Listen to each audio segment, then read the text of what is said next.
Queridos, abramos a palavra de Deus na primeira carta do apóstolo Paulo a Timóteo, e nós iremos ler do verso 12 até o verso 17, mas enfocando do verso 15 até o verso 17, uma vez que já foi feita a exposição do 12 até 14. Então, ouçamos a leitura. Primeira carta de Paulo a Timóteo, capítulo 1, a partir do verso 12. Sou grato para com aquele que me fortaleceu, Cristo Jesus, nosso Senhor, que me considerou fiel, designando-me para o ministério. A mim que noutro tempo era blasfemo e perseguidor e insolente, mas obtive misericórdia, pois o fiz na ignorância, na incredulidade. Transbordou, porém, a graça de nosso Senhor, com a fé e o amor que há em Cristo Jesus. Fiel é a palavra e digna de toda aceitação, que Cristo Jesus veio ao mundo para salvar os pecadores, dos quais eu sou o principal. Mas por essa mesma razão me foi concedida misericórdia, para que em mim, o principal, evidenciasse Jesus Cristo a sua completa longanimidade e servisse eu de modelo a quantos hão de crer nele para a vida eterna. Assim ao Rei eterno, imortal, invisível, Deus único, honra e glória pelos séculos dos séculos. Amém. Oremos mais uma vez.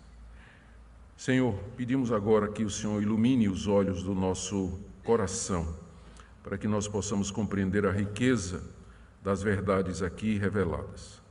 Não somente possamos compreendê-las, mas também, Senhor, experimentá-las na nossa própria vida. Nós oramos que Teu Espírito Santo use a palavra escrita, a palavra pregada, exposta, de acordo com a necessidade de cada pessoa que está aqui nessa noite, também daqueles que nos acompanham pela transmissão, que Tua graça alcance a todos. É o que nós te pedimos na mediação de Jesus, nosso Salvador. Amém. Queridos, no capítulo inicial dessa carta, capítulo 1, o apóstolo Paulo traz orientações a seu filho na fé, Timóteo, sobre como ele deveria se comportar ou se conduzir na igreja de Éfeso, onde Paulo havia deixado Timóteo com uma missão específica.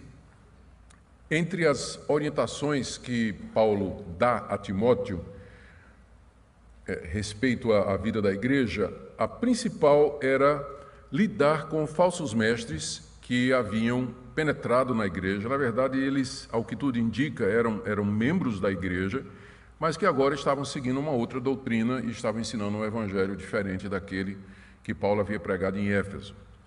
No geral, eles eram judaizantes, eles queriam impor a lei de Moisés aos crentes, e dizendo que a guarda da lei de Moisés era necessária para que eles pudessem ser plenamente aceitos em Deus. Esse tipo de falso ensino foi muito comum durante o século I e a gente encontra reflexo disso em praticamente todos os livros do Novo Testamento, maiormente Gálatas, Romanos, Colossenses, onde a gente vê que os autores bíblicos eles procuram de alguma forma rebater esse tipo de ideia. Paulo aqui então demonstra que a lei foi dada, que a lei é boa e que ela pode ser usada se isso for feito de maneira legítima. Isso nós já vimos aí do verso 8 até o verso 11. Ou seja, a maneira legítima a lei não foi dada para enquadrar quem é justo, quem já foi justificado em Cristo Jesus, mas a lei serve como norma de gratidão. Como é que eu agrado a Deus porque Ele me salvou? Eu vou obedecer o que Ele diz que eu devo fazer e vou deixar de fazer aquilo que Ele me proíbe. A lei, então, ela foi dada, diz Paulo, para enquadrar os pecadores não arrependidos. E nós vimos, então, a exposição do verso 9, 10 e 11, onde Paulo reflete os 10 mandamentos e enquadra os transgressores desses mandamentos. E Timóteo, então, deveria ensinar a sã doutrina, que é o Evangelho, do qual Paulo foi encarregado. Na mensagem anterior, de segunda-feira passada, nós vimos como Paulo ilustra que a salvação não é pela lei, mas é pela graça. E ele faz isso falando da sua própria conversão e do seu chamado para o apostolado, que foi feito de uma forma graciosa pelo Senhor Jesus, que são os versos 12 e 14. Aqui nesses versos, Paulo diz quem ele tinha sido antes de conhecer a Cristo, era um fariseu dedicado, sincero, embora cego e ignorante, e que ele era muito grato por Jesus Cristo tê-lo fortalecido, por Deus o haver considerado fiel e colocado no ministério, apesar dele ter sido, palavras do próprio Paulo, blasfemo, perseguidor insolente. Então a conversão e o chamado de Paulo eram fruto da misericórdia de Deus, considerando aquilo que Paulo havia feito e havia sido. Hoje eu queria ver com vocês o que é que Paulo aprendeu com a experiência da sua conversão e do seu chamado, e também a razão que ele apresenta, as duas razões que ele apresenta pela qual Deus o converteu daquela forma. Essa passagem é uma das passagens mais conhecidas de toda a Bíblia. Fiel é a palavra, digna de toda aceitação, que Cristo Jesus veio ao mundo para salvar os pecadores, dos quais eu sou o principal. Equivale a João 3,16 nos Evangelhos. E eu queria ver com vocês, então, essa passagem, o que é que Paulo aqui nos ensina a respeito da graça de Deus na salvação, são 6 pontos. Depois, as duas razões pelas quais Cristo teve misericórdia dele, que era o pior de todos, que estão aí no verso 16. E, finalmente, uma doxologia no verso 17. Muito bem, então vamos lá começar com a declaração que Paulo faz aí no verso 15. Fiel é a palavra e digna de toda aceitação. Essa expressão aparece 5 vezes nas cartas de Paulo, nas cartas pastorais. Fiel é a palavra digna de toda aceitação. Só aparece nas cartas pastorais. 2 vezes na primeira, 2 vezes na segunda de Timóteo e 1 vez em Tito.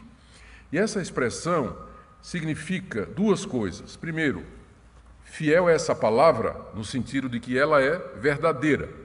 O que eu vou dizer aqui, diz Paulo, é alguma coisa que você pode confiar, Timóteo, porque essa palavra é fiel, ela é verdadeira. Eu não estou dizendo aqui mentira, não estou aqui inventando alguma coisa, mas estou declarando a verdade.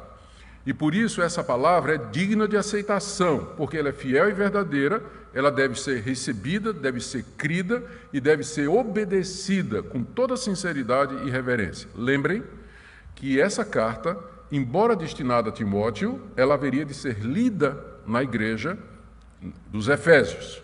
Então, sempre imaginem que por detrás de Timóteo lendo, está a igreja toda lendo também. Então, essa declaração não é só para Timóteo, é para os crentes de Éfeso. E isso que Paulo vai declarar agora, o que ele vai dizer, é alguma coisa que é completamente confiável e que você pode apostar sua vida, sua alma, seu destino eterno nessas palavras, porque elas são fiéis e verdadeiras e dignas de toda aceitação. E então, o que são estas palavras? O que é que Paulo vai dizer de tal importância? Fiel é a palavra digna de toda aceitação. 2 pontos. Que Cristo Jesus veio ao mundo para salvar os pecadores, dos quais eu sou o principal. São 6 lições que estão embutidas aqui nesse texto, que eu quero ver com vocês. A primeira delas é que, de acordo com essa declaração fiel e verdadeira de Paulo, o mundo é feito de pecadores. Cristo veio ao mundo salvar pecadores. Então, a frase pressupõe que, da perspectiva de Deus, o mundo é feito de pecadores. E aqui é algo que é extensivo e universal. O mundo é feito de pecadores. Pecadores são pessoas que cometem pecado, quebram a lei de Deus, como Paulo já havia demonstrado antes, quando ele enquadrou a humanidade toda, versos 9, 10 e 11, debaixo dos 10 mandamentos, dizendo que a lei é dada para quem é transgressor, rebelde, irreverente, pecador, ímpio, profano, parricida, matricida, homicida, aquela lista toda que nós já vimos, e que descreve a situação do mundo diante de Deus.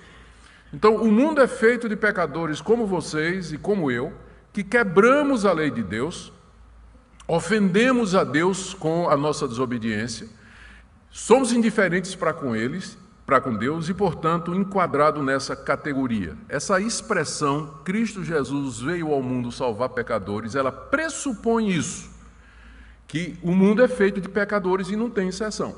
Não tem ninguém justo, não tem ninguém inocente, não tem ninguém que possa fazer uma defesa de si mesmo diante de Deus. A segunda coisa que está pressuposta aqui é que os pecadores estão perdidos, senão Cristo não viria salvá-los. A própria declaração Cristo Jesus veio ao mundo para salvar pecadores pressupõe que esses pecadores, primeiro, eles estão perdidos, e que eles não podem fazer nada a respeito.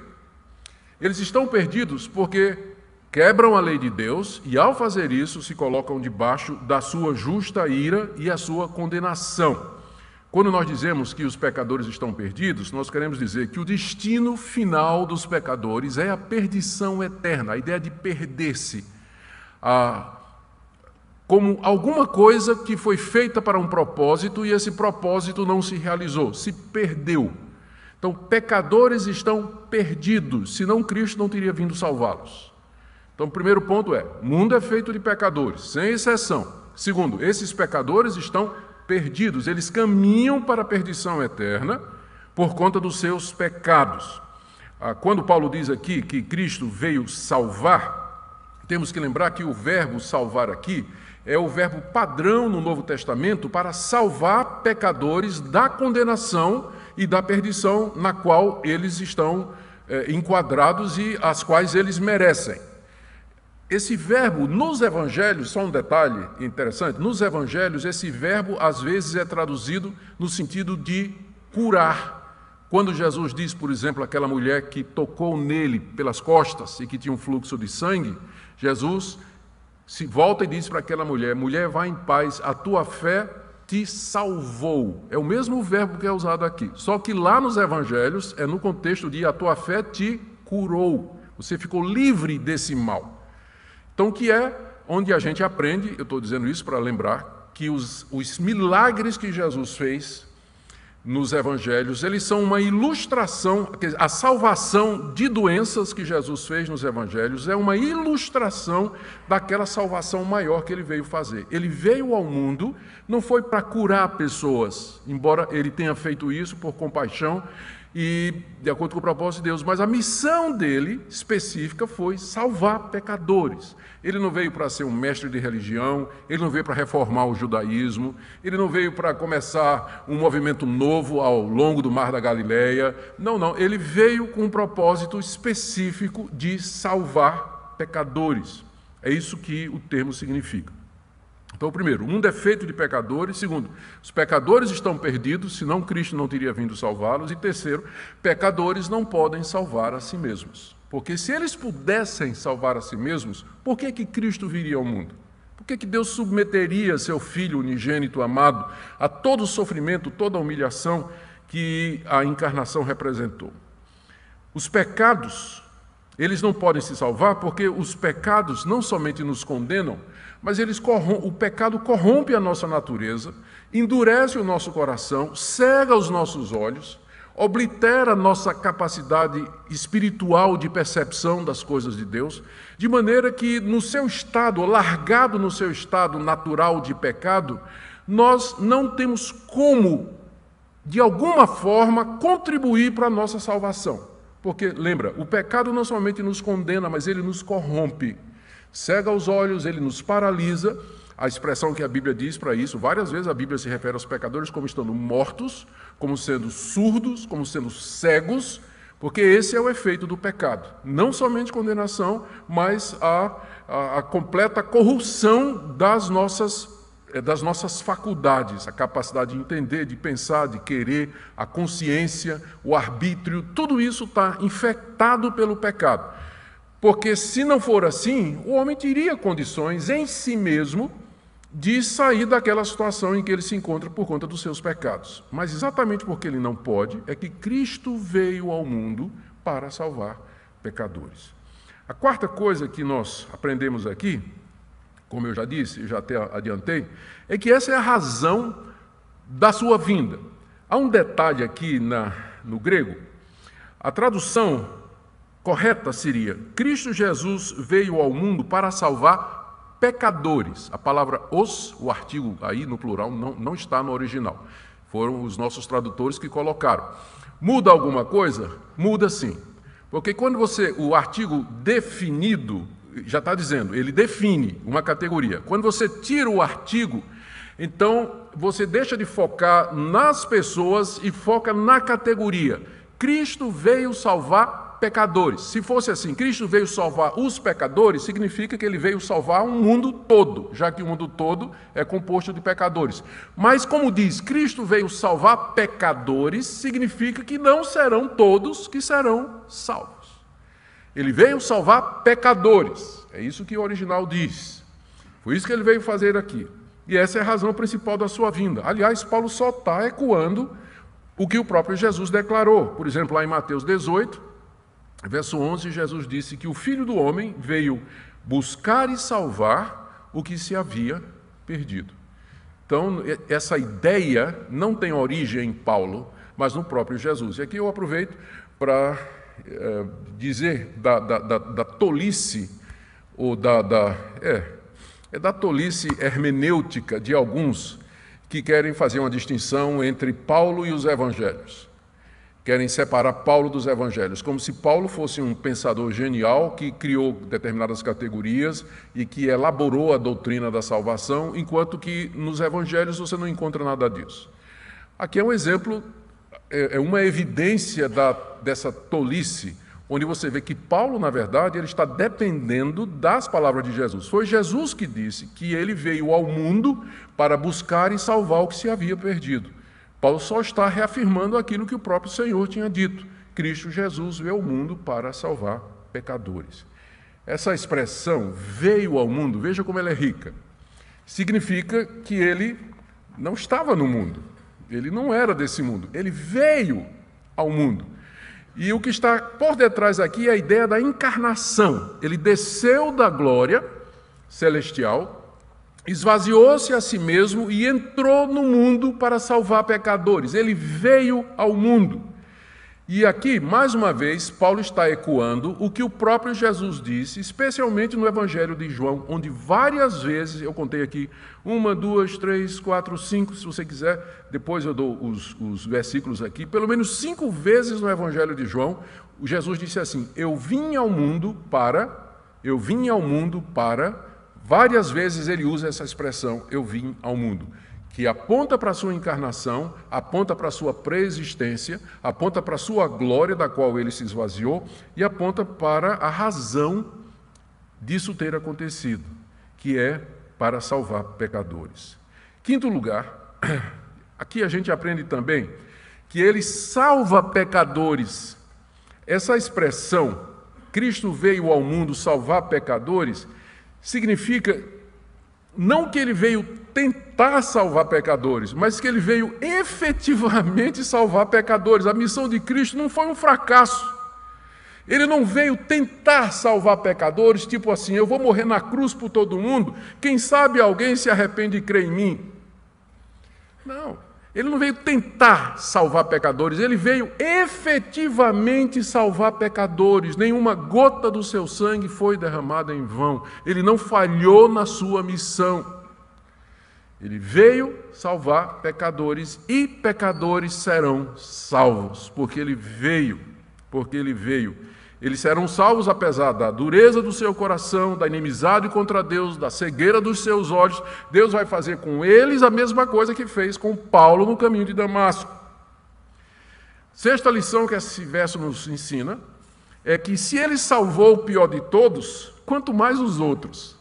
Veja o final do verso 15, né? Ele diz no final, depois de dizer que Cristo Jesus veio ao mundo para salvar pecadores, ele diz, dos quais eu sou o principal. A palavra principal significa o primeiro. E quando é o primeiro, não é que ele foi o primeiro pecador, mas assim, o primeiro em ordem de grandeza. Eu sou o mais proeminente, eu sou o pecador mais destacado, e que foi traduzido como principal. Era assim que o apóstolo Paulo se via, que ele era o principal pecador, o primeiro, o pior de todos, e isso por conta do seu passado de perseguição contra a igreja, de ter matado cristãos, de ter assolado a igreja de Deus, proferido blasfêmias contra Deus, a sua incredulidade com relação ao Senhor Jesus. Paulo tinha consciência do seu passado e, por isso, da perspectiva dele, de todos os pecadores, ele era exatamente o principal. Ele era o pior. Ninguém tinha sido pior do que ele. Paulo tinha essa consciência e essa consciência o acompanhava A sua vida toda, você percebe em todas as cartas de Paulo essa consciência dele. Eu sou o menor dos apóstolos, por exemplo, ele vai dizer em 1 Coríntios 15, eu não sou digno de ser chamado apóstolo porque eu persegui a igreja de Deus. Eu persegui a igreja de Deus. Essa consciência o acompanhou na sua vida toda. Não é que Paulo, que é importante, não é que Paulo não se perdoava, não é? É claro, ele sabia que Deus o havia perdoado e ele cria nesse perdão e ele tinha plena comunhão com Deus e uma consciência purificada no sangue de Jesus, uma consciência limpa. Mas ele não podia esquecer aquilo que ele tinha feito. E de vez em quando isso vem à tona nos seus escritos, como está vindo aqui. Ele se considerava o principal dos pecadores. E aí, então, isso introduz as duas razões que ele apresenta pela qual Cristo o salvou. Cristo Jesus veio ao mundo salvar pecadores. E salvou Paulo, que era o principal. Por que Paulo? Duas razões que Paulo apresenta. A primeira está aí no verso 16. Mas, por essa mesma razão, isto é, porque eu sou o pior dos pecadores, me foi concedida misericórdia, para que em mim, o principal, evidenciasse Jesus Cristo a sua completa longanimidade. Aqui está a primeira razão pela qual Cristo veio salvar e salvou o principal dos pecadores. É para colocá-lo como uma demonstração pública da completa longanimidade de Deus. Quando ele diz que para que em mim Cristo evidenciasse a sua completa longanimidade significa a grandeza da sua paciência. Em que sentido? Deus suportou os insultos de Paulo, Deus suportou as perseguições que Paulo fez contra a igreja, Deus suportou as blasfêmias que Paulo proferiu, e Deus não abandonou Paulo por conta da enormidade e da gravidade dos pecados que Paulo cometeu. E a prova de que Cristo é paciente, é isso que a palavra longanimidade quer dizer, a prova da grandeza da sua paciência é que ele suportou o insuportável Saulo de Tarso e demonstrou a sua misericórdia convertendo-o no caminho de Damasco. Essa é a razão pela qual Paulo diz que Cristo o salvou e o chamou, para que ficasse evidente ao mundo a grandeza da paciência de Deus para com pecadores. Paulo é o exemplo máximo, nas palavras dele, de como Deus é paciente com pecadores. A segunda razão, final do verso 16, depois de dizer para que em mim Cristo evidenciasse a sua completa paciência e longanimidade, ele acrescenta, e servisse eu de modelo a quantos hão de crer nele para a vida eterna. Mais uma vez, note o tom de confiança. Isso aconteceu comigo, diz Paulo, para que eu sirva de modelo. A palavra no grego é a palavra de onde vem a nossa palavra protótipo, é uma espécie de... foi traduzida como exemplo, ou pode ser um tipo ou um modelo, mas a palavra mais próxima é protótipo, né? O que Deus fez em Paulo funciona como um protótipo do que Deus vai fazer com todos os que hão de crer. Mais uma vez você percebe que Paulo aqui, ele não fala da salvação como sendo alguma coisa que pode ou não acontecer dependendo do homem. Ele diz, para os que vão crer nele, para a vida eterna. Paulo está confiante de que a missão de Cristo vai ser bem sucedida. Ele veio ao mundo, ele veio salvar pecadores, pecadores haverão de crer nele e pecadores haverão de ter a vida eterna. E Paulo é o protótipo disso, porque se Cristo dobrou, vergou, quebrou aquele fariseu arrogante, muito mais aqueles outros a quem Deus, na sua graça e misericórdia, quiser buscar e converter. Feito isso, então, o apóstolo Paulo entra agora numa doxologia, porque se fosse nos nossos dias, ele teria dito, é para glorificar de pé a igreja, né? Ele prorrompe numa doxologia, depois de ter falado da grandeza da misericórdia de Deus e do plano, do propósito de Deus em salvá-lo. Está aí no verso 17. Assim, ou por essa causa, ao Rei eterno, imortal, invisível, Deus único, honra e glória pelos séculos dos séculos. Amém. Doxologia é uma expressão de louvor, de adoração, que irrompe no coração do autor bíblico, geralmente depois que ele faz uma exposição da grandiosa obra da redenção. Tem muitas doxologias no Novo Testamento, e Paulo é um mestre em doxologia. Ele praticamente não tem nenhum dos seus escritos onde não haja um momento em que ele convide os seus leitores a louvar a Deus e exaltar a Deus pela obra grandiosa de redenção. E é assim que ele termina essa descrição, essa autobiografia, onde ele apresenta-se como o pior pecador e Cristo como o maior paciente, ou seja, aquela pessoa que tem uma paciência, que ele chama aqui, da completa longanimidade, com o objetivo, então, de encorajar outros. Ele convida, então, Timóteo e os efésios, que estariam escutando tudo isso, a louvar e, na expressão dele, dar honra e glória a Deus, aqui na eternidade, pelos séculos dos séculos. E, de fato, quando nós pensamos nisso, que Cristo veio ao mundo para salvar pecadores, mesmo pecadores como o apóstolo Paulo, demonstrando com isso a sua longanimidade, o seu amor, a sua compaixão e o seu poder, não nos resta outra coisa, a nós que fomos alcançados igualmente como o apóstolo Paulo, a nós que fomos alcançados, não resta outra coisa senão doxologia. Louvar a Deus, agradecer a Deus, bendizer a Deus, nos prostrar diante dele e adorá-lo na beleza da sua santidade, diante da grandeza do seu plano, do poder da sua palavra, da eficácia da chamada do Espírito Santo, da obra completa de Cristo. A vida do crente deveria ser uma doxologia perpétua, porque à medida que ele reflete no que a salvação representa para ele. E nessa doxologia ele louva a Deus porque Deus é 4 coisas. Rei eterno, está vendo aí no verso 17, ao Rei eterno, ou seja, aquele que dá vida eterna, liga com o verso anterior, né? O que é que diz o verso anterior? Servi-se eu de modelo a quantos hão de crer nele para a vida eterna. Assim, ao Rei eterno, tem uma ligação aí nos 2 versículos, não é? Porque Deus é esse que dá a vida eterna. Ele é o Deus eterno. Ele é o Deus que permanece para todo o sempre.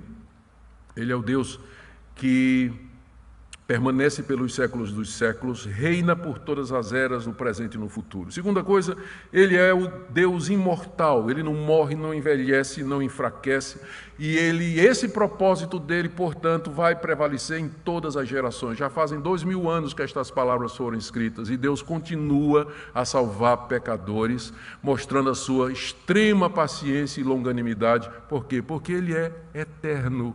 Ele não envelhece, seu propósito não muda, ele permanece nesse foco. Ele é imortal, já vimos, invisível, embora perceptível na pessoa de Jesus Cristo. Aqui, talvez Paulo esteja querendo chamar a atenção de que essas coisas visíveis, a conversão dele e a conversão de pecadores, são reflexo de uma realidade comandada por um Deus invisível. Nós não vemos a Deus, mas nós vemos a ação dele na conversão de pessoas como o apóstolo Paulo. Eu não vejo Deus, ele é invisível, mas eu vejo a ação poderosa dele na transformação de vidas. Não somente do apóstolo Paulo, mas desses 2000 anos de história da igreja cristã. Transformação de pecadores como Agostinho de Hipona, por exemplo. Transformação de um homem como Lutero, católico enrustido, cego, seguidor da igreja da sua época. E dezenas e dezenas de exemplos clássicos, históricos, que nós poderíamos apresentar da longanimidade de Deus. Esse Deus invisível, ele se torna visível na conversão de pecadores, onde a sua misericórdia e a sua paciência se demonstram. E o mundo não tem explicação para isso. O mundo não tem como explicar. A gente tem encontrado tantas histórias bonitas de conversão, de gente endurecida. Agora mesmo, quando regressava estava viajando de Ariquemes, em Rondônia, para Porto Velho, né, de madrugada, para pegar o avião para vir para casa, vinha com o pastor da cidade, ele contando o caso de um matador lá daquela região. O pessoal lá mata mesmo, né? Então, a região de garimpo, região muito rica, né? Tem muito disso lá, contando a história de um matador, um cara que nasceu na igreja, se desviou depois, e tinha essa índole, se tornou um pistoleiro de aluguel e tudo mais, e de como a vida dele foi transformada pelo poder do Evangelho, quando ninguém podia acreditar que aquela pessoa pudesse de fato ser convertida. Mas Deus continua, o Deus invisível continua a se tornar visível nas vidas transformadas, como essa do apóstolo Paulo. E por fim, Paulo diz, ele é o Deus único, final do verso 17. Não há outro, não tem competição. Lembra que essa carta foi enviada para os cristãos da cidade de Éfeso, que era a cidade matriz do culto a Diana dos Efésios, que era considerada a rainha dos poderes do zodíaco e a deusa do submundo, que controlava todos os deuses do submundo. Era o grande poder, a deusa Diana. Paulo diz, não, só existe um Deus, ele é único, ele não tem concorrência, ele não tem competição, ninguém pode fazer o que ele faz. Amém? É assim que ele termina, não é? Amém, assim seja. Algumas aplicações para nós, eu creio que o texto em si ele é muito rico, e por si só ele fala, apenas direcionar um pouco aos significados aqui. Primeiro, querido, receba essa palavra, pois ela é fiel e digna de aceitação. Aqui você tem o Evangelho em 3 versículos, toda a história da redenção, está aqui em 3 versículos. O fato, a queda, somos todos pecadores, a nossa impossibilidade, a vinda de Cristo ao mundo, a eficácia do seu plano, a sua paciência, a sua compaixão, salvando pecadores, e o seu ser invisível, imortal, eterno, todo-poderoso. Então receba estas palavras como sendo dignas de toda aceitação, e a partir disso, viva a sua vida a partir disso aqui, creia nisso, e deixe que isso mude a sua atitude, que prorrompa a doxologia do seu coração. E é uma boa ocasião para você se perguntar, eu sinto essa exultação quando eu penso no que Deus fez por mim, no que me aconteceu, na minha redenção. Isso desperta em mim esses sentimentos. Ou o cristianismo, para mim, é uma coisa de rotina, que eu faço, já estou acostumado. Não é uma coisa assim que me empolga muito. Eu me empolgo com isso, é a palavra que eu estava procurando. Eu me empolgo com essas coisas, a ponto de dar um glória e amém, né, que não é pecado, você vê, Paulo está dando amém aqui, não é? A ponto de podermos fazer isso. Essas coisas não foram escritas, lembra, por um homem qualquer, mas foram escritas pelo principal dos pecadores. Segundo, anuncie essa palavra com confiança. Cristo veio salvar pecadores e pecadores serão salvos. Então, confie no Evangelho, no poder do Evangelho. Se Deus converteu o apóstolo Paulo, Ele pode converter seu filho, sua filha, seu marido, sua esposa, seu vizinho, seu colega de trabalho, seu patrão, seu colega, seu empregado. Ele pode fazer isso. Não há limites para o poder de Deus. Então, creia nisso e pregue essa palavra, ensine essa palavra, porque ela é fiel e digna de toda aceitação. E por último, como Paulo está fazendo aqui, você também pode dar testemunho para outras pessoas de como Deus foi misericordioso e paciente com você. Você pode falar da transformação que Deus fez na sua vida, de como você, de alguém culpado, alguém incerto, alguém longe de Deus, foi atraído pelo Evangelho, convencido, persuadido, e hoje é alguém que serve ao Senhor Jesus Cristo, seu Senhor e o seu Salvador. Que sua vida seja um sermão vivo da paciência desse Deus. E por último, se Deus teve paciência com você quando você era descrente, e Ele suportou todas as bobagens que você fez, e Ele lhe perdoou, será que Ele não pode fazer isso agora, agora que você já é filho dEle? Você que tropeçou, você que pisou na bola, fez o que não devia, errou, e talvez fica dizendo assim, será que há perdão para mim? Será que há perdão? Então, esse texto está aqui para falar da misericórdia de Deus com pecadores, que se arrependem e o buscam. E a minha expectativa é que nessa noite você possa sair daqui com o coração cheio de alegria, dizendo, oh Deus, que evangelho maravilhoso, que evangelho maravilhoso. Amém? Vamos orar. Pai querido, te damos graças porque Cristo Jesus veio ao mundo para salvar pecadores. não somente o principal, o apóstolo Paulo, mas também pecadores como nós, que nos sentimos piores do que Paulo.